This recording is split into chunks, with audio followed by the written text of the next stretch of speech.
जय शिव शंकर दोस्तों मित्रों, स्वागत है आपका हमारे YouTube channel new motivation life के एक और नए वीडियो में।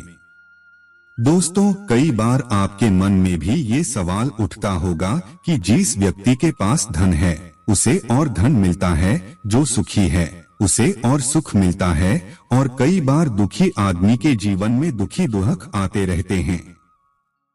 ऐसा क्यों होता है? इसे ऊपर ही ऊपर से देखें या सोचे तो हम इसी नतीजे तक पहुंचते हैं कि लक्ष्मी लक्ष्मी को खींचती है, सुख सुख को खींचता है, और उसी तरह से दुख भी दुख को खींचता होगा। लेकिन वास्तव में इसका कारण कुछ और ही होता है। आज के वीडियो में इसी के बारे में हमें कहानी के माध्यम से बताएंगे कि ऐसा क्यों होता है। दोस्तों, वीडियो में आगे बढ़ने से पहले आप सबसे निवेदन है कि यदि आपने अभी तक हमारे चैनल न्यू मोटिवेशन लाइफ को सब्सक्राइब नहीं किया है तो सब्सक्राइब कर ले, और वीडियो को लाइक करके कमेंट में जय भोलेनाथ जरूर लिखें। दोस्तों, यही सवाल एक बार पार्वती जी के मन में उठा और धरती पर लोगों के दुखों को देखकर पार्वती भगवान से पूछने लगी, प्रभु, एक बात मेरी समझ में नहीं आती। मैंने देखा है कि जो व्यक्ति दुखी होते हैं आप उनको और ज्यादा कष्ट दे देते हैं, उनको ही आप ज्यादा दुख दे देते हैं, और जो व्यक्ति सुखी होते हैं, जिनके जीवन में हर तरफ खुशियां ही खुशियां होती हैं, आप उनको दुख नहीं देते बल्कि उनके जीवन में और खुशियां भर देते हैं, उनके जीवन को संवार के रख देते हैं। दोस्तों, पार्वती जी की बात सुनने के बाद भगवान शिव कहने लगे, देखो पार्वती, मैं इसका उत्तर बाद में दूंगा। पहले चलो हम वन में चलते हैं। और भगवान शिव मैया पार्वती को साथ लेकर वन में गए। फिर वहां पहुंचकर करने बैठ गए।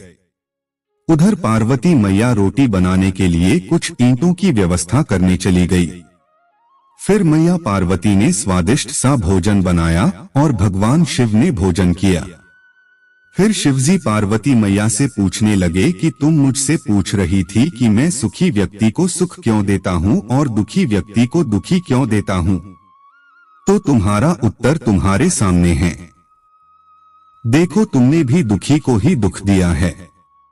तो मैया पार्वती कहने लगी, नहीं प्रभु, मैंने तो ऐसा कुछ भी नहीं किया, मैंने किसी दुखी को दुखी नहीं किया। तो शिवजी पूछने लगे, भोजन बनाने के लिए ईंटें तुम कहां से लेकर आई हो? तो मैया पार्वती कहने लगी, प्रभु, यहाँ से कुछ दूरी पर एक टूटा हुआ कुआं था, वहां से मैं ईंटें लेकर आई। फिर भगवान शिव ने पूछा, ये पानी तुम कहां से लाई हो? तो पार्वती जी कहने लगी कि बगल में एक कुआं और भी था जो बहुत ही सुंदर था, मीठे पानी से भरा था, मैं उसी कुएं से पानी लाई हूँ। दोस्तों, इस प्रकार की मैया पार्वती की बातें सुनकर भगवान शिव पार्वती से कहने लगे, एक बात बताओ, जो कुआं बहुत सुंदर था और जिसमें पानी भरा हुआ था, जिस कुएं से तुम पानी लेकर के आई, तुमने उस कुएं से ईंटें क्यों नहीं निकाली? तुमने एक टूटे हुए कुएं से ईंटें निकाल ली, आखिर क्यों? शिव जी की बात सुनकर भैया पार्वती ने कहा, प्रभु, क्योंकि वो कुआं बहुत ही सुंदरता से बनाया हुआ था, इसलिए मैंने उसे तोड़ना उचित नहीं समझा, और इसीलिए मैंने उस कुएं को तोड़कर कीटों को निकालना सही नहीं समझा, और जो कुआं पहले से टूटा हुआ था, मैंने उसी कुएं को तोड़कर उसकी ईंटें निकाली। दोस्तों, अब भगवान शिव मुस्कुराकर कहने लगे, देखो पार्वती, तुमने भी तो वही किया, तुमने भी उसी कुएं को दुख दिया जो पहले से दुखी था, जो पहले से टूटा हुआ था, और जो कुआं सुखी था, जिसमें चारों तरफ से हरियाली थी। जिस कुएं के अंदर पानी भरा हुआ था, तुमने उस कुएं को नहीं तोड़ा। ध्यान से सुनना, ये सुख और दुख केवल पूर्व जन्म के कर्मों पर आधारित है। जिस व्यक्ति ने जैसे कर्म किए हैं उसे उस कर्म का फल निश्चित भोगना पड़ता है। अच्छे कर्म किए हैं तो उसे अच्छा फल मिलेगा, उसे जीवन में सुख भोगने को मिलेगा, उसके जीवन में राज्यों होगा। और जिस व्यक्ति ने हमेशा कष्ट दिया है, हमेशा गलत कार्य किए हैं, ऐसे व्यक्ति को हमेशा दुख का ही सामना करना पड़ता है।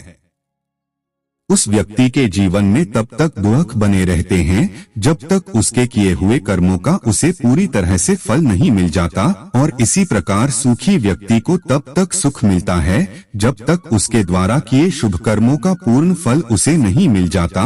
और अगर वो सुखी व्यक्ति गलत कार्य करने लगता है तो फिर निश्चित ही वो उसके दुखों का कारण बनता है। ऐसे में उस सुखी व्यक्ति को भी निश्चित ही एक दिन दुख भोगने पड़ते हैं। दोस्तों, इस प्रकार पार्वती को समझाकर दोनों वहां से आगे बढ़ गए।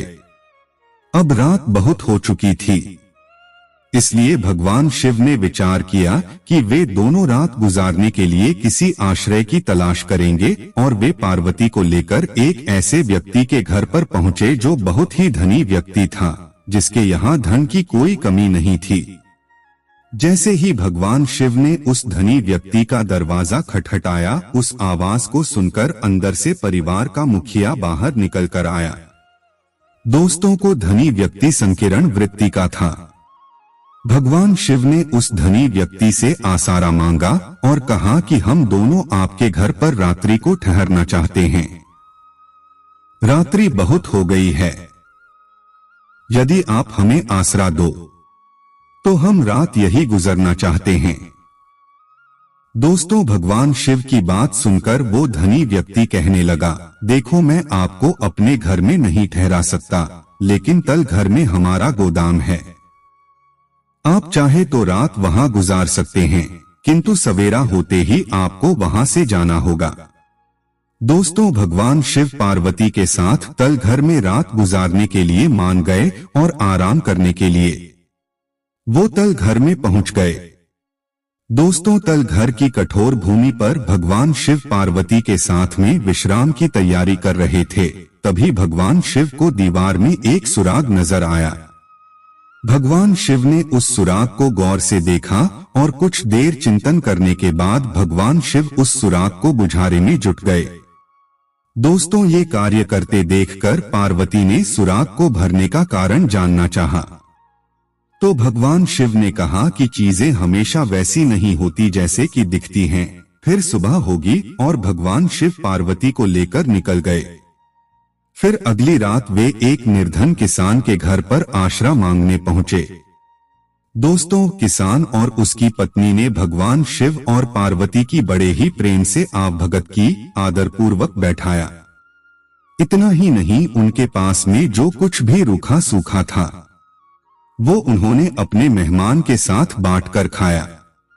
भगवान शिव और पार्वती को रात गुजारने के लिए अपना बिस्तर भी दे दिया और वो किसान अपनी पत्नी के साथ नीचे जमीन पर सो गया। दोस्तों, सुबह होते ही भगवान शिव और पार्वती ने देखा कि किसान और उसकी पत्नी जोर जोर से रो रहे थे। उन्होंने देखा कि उनका बैल खेत में मृत पड़ा था जो किसान की रोजी रोटी का सहारा था। दोस्तों, जब पार्वती मैया ने किसान के बैल को मरा हुआ देखा तो भगवान शिव से पूछने लगी, प्रभु एक बात बताओ, आपके पास तो अनंत शक्तियां हैं, फिर भी आपने ये सब क्यों होने दिया? उस धनी के पास तो इतना कुछ था, फिर भी आपने उसके तल घर की मरम्मत करके उसकी सहायता की, जबकि इस गरीब के पास कुछ भी नहीं था। इसने तो हमारा बहुत सम्मान किया, हमें खाने को दिया, फिर भी आपने इसके बैल को भरने दिया। प्रभु आखिर ऐसा क्यों किया? दोस्तों, भगवान शिव कहने लगे, पार्वती चीजें हमेशा वैसी नहीं होती जैसी दिखती है। उस धनी के तल घर में सुराग से मैंने देखा कि उस दीवार के पीछे स्वर्ण का भंडार था, वहां सोने की खाने थी।